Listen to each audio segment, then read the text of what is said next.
Hello Pokemon fans. तो आज के इस वीडियो में हम लेकर आए हैं एश वर्सेस सिंथिया के फुल बैटल के बारे में।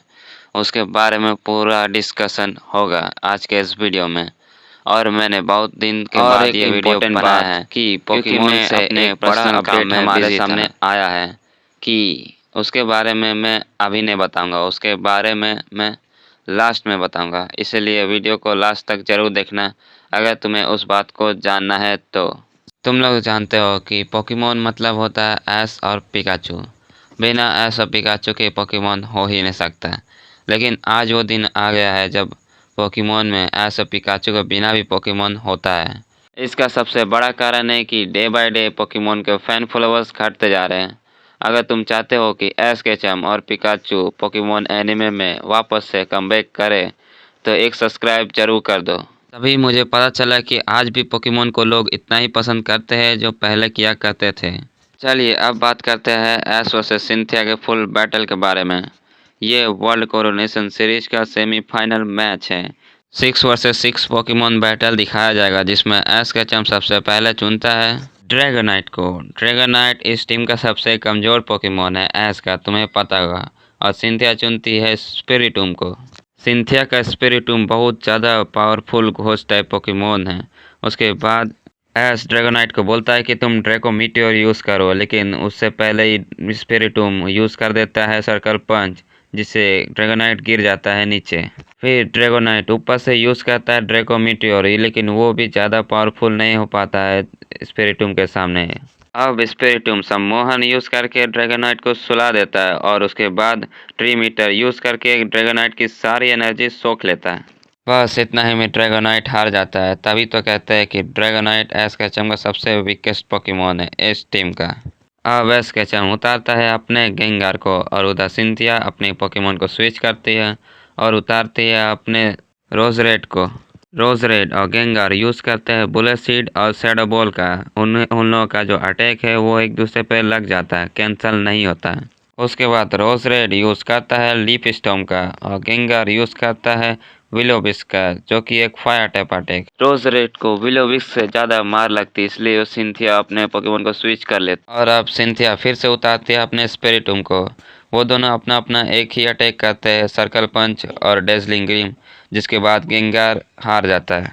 अब इसके बाद कौन आएगा? तो अब पिकाचू का आने का वक्त है। और उधर सिंथिया अपने पोकेमॉन को स्विच करती है और उतारती है अपने टोगेकिस को। फिर पिकाचू अपने कुछ अटैक्स करता है टोगेकिस के ऊपर, लेकिन उसके अटैक्स टोगेकिस पर नहीं लगते हैं। और तो टोगेकिस का अटैक पिकाचू पे लग जाता है, जिससे पिकाचू ज़्यादा डैमेज हो जाता है। सिंथिया फिर से अपने पोकेमॉन को स्विच करके उतारती है गैस्ट्रोडन को। पिकाचू के आयरन टेल और क्विक अटैक के सामने गैस्ट्रोडन टिक नहीं पाता है और वो हार जाता है। ये ऐश केचम की पहली जीत है। अब ऐश केचम के पास बचते हैं 4 पोकेमॉन और सिंथिया के पास बचते हैं 5 पोकेमॉन। अब सिंथिया फिर से उतारती है अपने स्पिरिटूम को।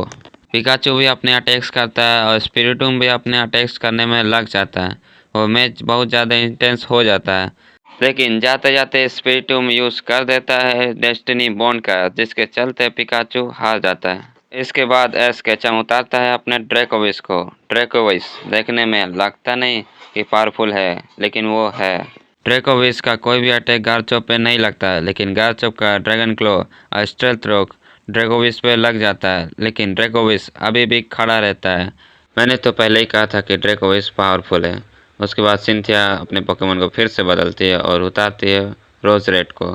रोज रेड इधर लीफ स्टॉर्म यूज़ करती है और उसके बाद ड्रैकोविस ड्रैगन रश का, जिसके बाद रोज रेड हार जाती है। पॉइजन्ड होने के बाद भी ड्रैकोविस माइलोटिक से लड़ता है और वो अपना अपना आखिरी हमला करता है, लेकिन ड्रैकोविस लास्ट में हार जाता है। लेकिन वो माइलोटिक को जाते जाते एक बड़ा चोट दे के जाता है। ऐसे ड्रैकोविस को सलाम है जो अकेले 3 पोकेमॉन का सामना किया था, वो भी सिंथिया के सामने, और वो पॉइजन रहने के बाद भी रोजरेड को हरा देता है। इसलिए हम कहते हैं कि ड्रैकोविस एक रेयर पोकेमॉन में से एक है। ऐश सब अपने सरफेज को उतारता है और उधर सिंथिया अपने माइलोटिक को रहने देती है। लास्ट में सरफेज इस्तेमाल करता है मीटियोर असोल्ट का और उधर माइलोटिक इस्तेमाल करती है डिजार्मिंग वॉइस का। उस अटैक के बाद माइलोटिक हार जाती है। सरफेज भी कहीं ज़्यादा पावरफुल पोकेमॉन है ऐश का। गार्चोप के साथ बैटल करने के बाद सरफेज हार जाता है, क्योंकि गार्चोप एक नॉर्मल पोकेमॉन नहीं है। वो चैंपियन सिनो चैंपियन सिंथिया का पोकेमॉन है। अब इसके पास सिर्फ एक पोकेमॉन बचा है और सिंथिया के पास बचे हैं दो, गार्चोप और टोगेकिस।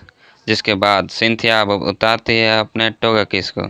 ये सब इस्तेमाल करता है मेगा एवोल्यूशन लुकारियो के ऊपर, और इधर सिंथिया अपने टोगेकिस के ऊपर इस्तेमाल करती है जाइगैंटामैक्स। दोनों ही अपने फुल पावर में इवॉल्व हो जाते हैं।